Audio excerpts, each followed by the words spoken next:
This is one of the quickest cakes you can ever make, and if you like marzipan or you like almonds, this is a cake for you.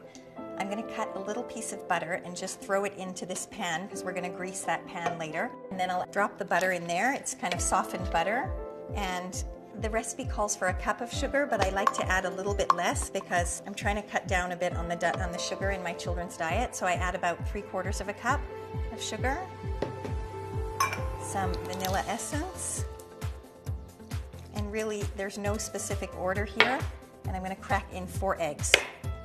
I know they say you're supposed to cream the butter and the sugar together first, but I don't have time. So I'm going to pop it all into one bowl. I do the wet ingredients together and then I'll add the almond flour, but I really don't think you need to do everything separately and add 1 egg at a time and those sorts of things. Okay, so here we go. We're going to mix this all up.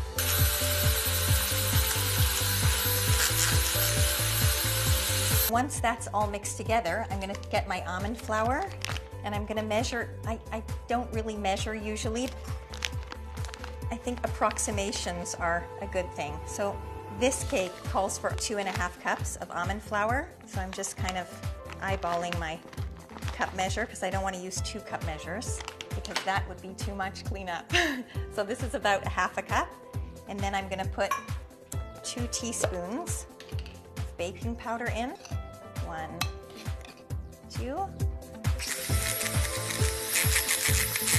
The only other thing that you have to do is to grease your pan, and I'd say grease it generously because if you've gone to all the trouble to bake a cake, you want it to come out of your pan. Those sprays, those non-stick sprays like Pam, I think they're terrible and especially bad for our children's health. They have something in them that they call propellant, and it's actually kind of similar to the gas that we put in our cars to make them run. So would you really feed your child the gas that you put in your cars?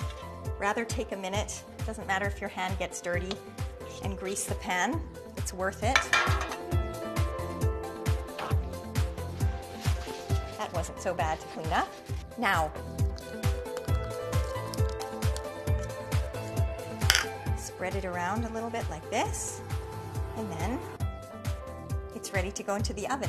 And in about 15 minutes, you'll have a cake.